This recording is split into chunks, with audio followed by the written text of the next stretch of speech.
I was hoping that we could actually jump into the friendship jealousy. I think that's super interesting. Could you share a little bit about that?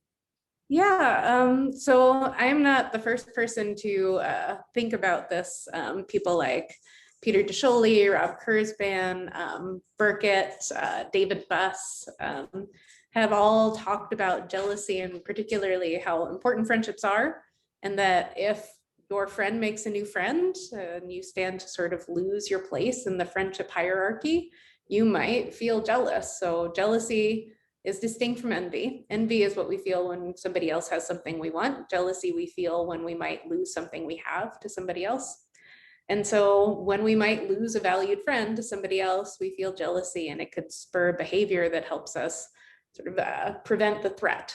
So we might be really nice to our friend, or maybe we murder our rival, but yeah, depending. In what I like about this kind of work is that it sort of, you can play with all the inputs into the jealousy system, see the outputs or the behavior that jealousy motivates, and ultimately realize that it comes out of thinking about how important friendships are to people, how useful they are to us, but how good they make us feel. And this is where I should a plug for Robin Dunbar's new book on friendship, where he mentions that basically attracting and maintaining friends is the next best thing you could do for your health, to quitting smoking. So. Mm. Well, yeah, I'm so curious too about the evolutionary perspective on this because we get jealous because there's kind of a threat to like our relationship, right? But it Mhm. also seems like is that maladaptive, or is that a good signal as an emotion that we're Yeah, supposed to have? that's such a great question, because all of the work on jealousy paints it as this just solely negative emotion that is that leads to just bad behavior. So some work suggests that it's purely Western and driven by capitalism, but we see jealousy all across culture, so it's probably not that. Some work says that it's you only feel jealous because there's something wrong with you.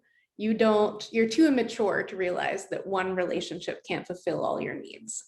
And so, yeah, we see jealousy pretty negatively. And I think our view of it has even influenced what researchers try to find. So they've only looked for the negative outcomes. They haven't looked for the positive outcomes. But to the extent that we see this emotion across cultures, across ages, and we see it even in non-human animals, well, I should say we see behavior consistent with jealousy in non-human animals, it suggests that this emotion is probably functional. So if it were solely maladaptive, we probably wouldn't have it anymore. But instead, we have it in kids, we have it in adults, we have it across cultures, we have it in non-human animals. So it probably helps us do something. It probably solves a problem, what we'd say tributary to fitness. So we hang on to our friends and it does good things for us. Mm. Sorry, that was a kind of rambly answer just because the question is such a good question and people just shit on jealousy, Yeah. but it's useful and it's not just a bad emotion. It feels awful, sure, but so does fear, and yet fear helps us not be eaten. Yeah, I mean, based on the like descriptors that you were giving, even just in your very eloquent ramble that you stated there, it sounds like it would be a pretty useful driver towards reclaiming what you've lost. You know what I mean? Like evolutionarily, like if we saw somebody who, I don't know, hunted something and, got to eat the tastiest part of whatever that was, and they wanted that too, the way they'd get it would be to go hunt and like do that for themselves and go achieve something for themselves. So it's almost like I could see it being like a driver in people to like get them like as a force to action rather than just like being stagnant. Yeah, if somebody else is doing the kind of thing you want to be doing, sort of envying them, you might go forth and do it. Or if somebody stands to take your romantic partner or your best friend, you might engage in behavior that, whether or not it's conscious, helps you hang on to that friend and all of the good benefits of being with that friend, the health benefits of being with that friend, the psychological benefits of being with that friend.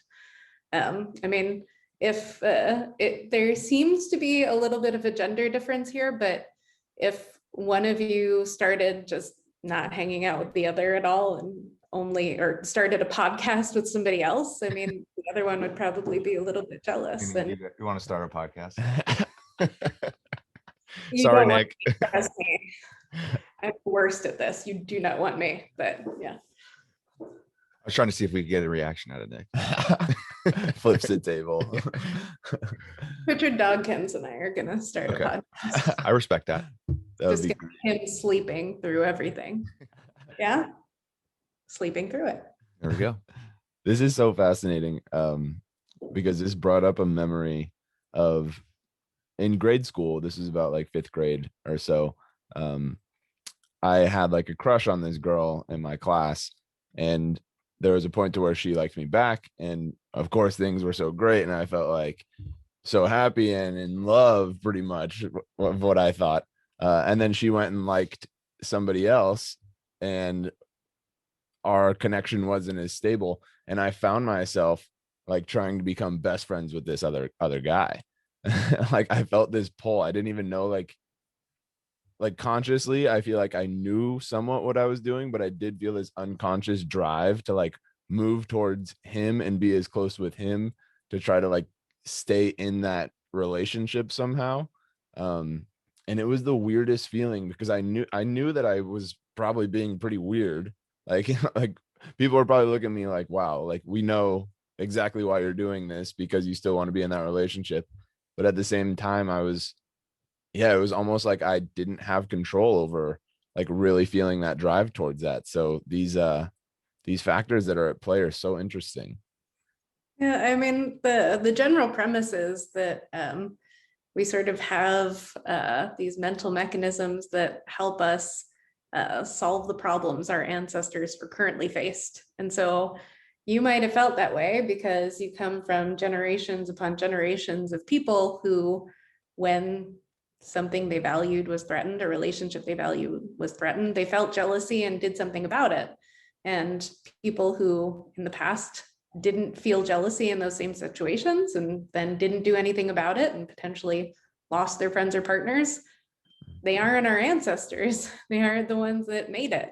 So it's neat to think that, yeah, even though it might feel really icky, and we might be ashamed to even admit that, okay, yeah, I'm jealous. I was jealous of Britney Spears when she was dating Justin Timberlake or something. Not me personally, but one could be. I would never be jealous of a couple that wore matching denim to any kind of choices.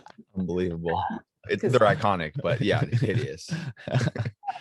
So yeah, that emotion feels awful, and you might be ashamed to admit it, but it could be useful too. Yeah. I'm thinking too about, I'm still kind of like ruminating on this idea of like the utility of jealousy. And even in what Nick was just saying, it seems like there's like a component of self-reflection that's kind of like forced upon you when you like are faced with this heaviness of jealousy. And then all of a sudden you're like, you have to stop and figure out what is going on. Otherwise, like you don't know what to do.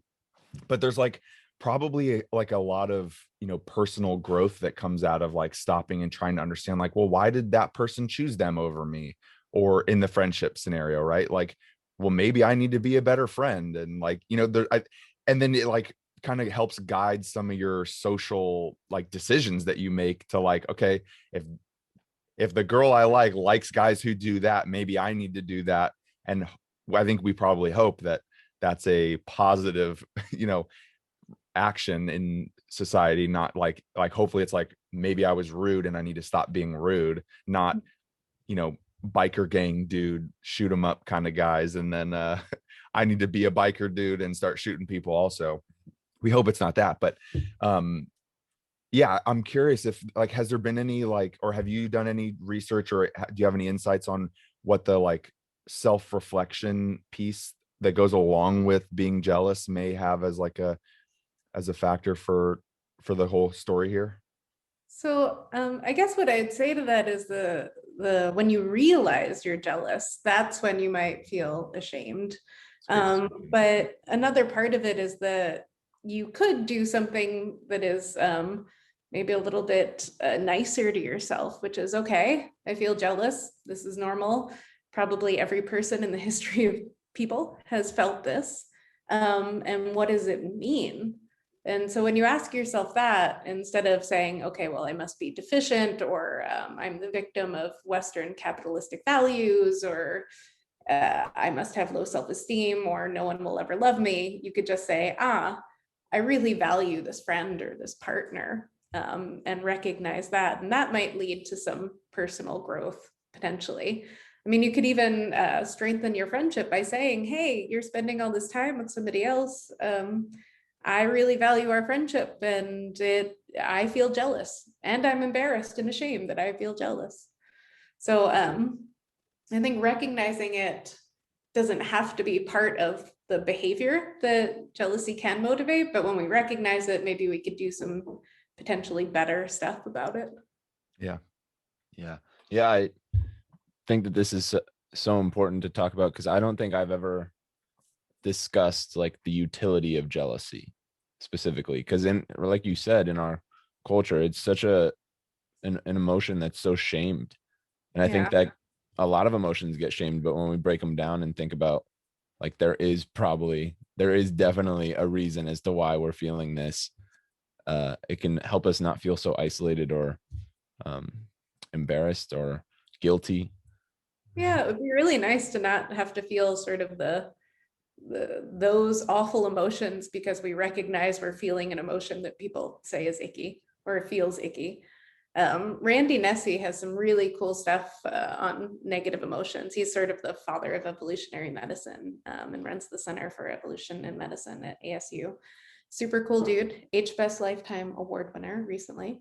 But he'll talk a lot about how bad emotions aren't necessarily bad. And he's done some really cool stuff in sort of, I guess he'd call it Darwinian psychiatry on anxiety. And, you know, the utility of anxiety, it's just in the modern world, maybe there's a bit of a mismatch. But with all of these negative emotions, I mean, if they were solely maladaptive, you'd have to expect that we wouldn't have them anymore. And that's clearly not the case.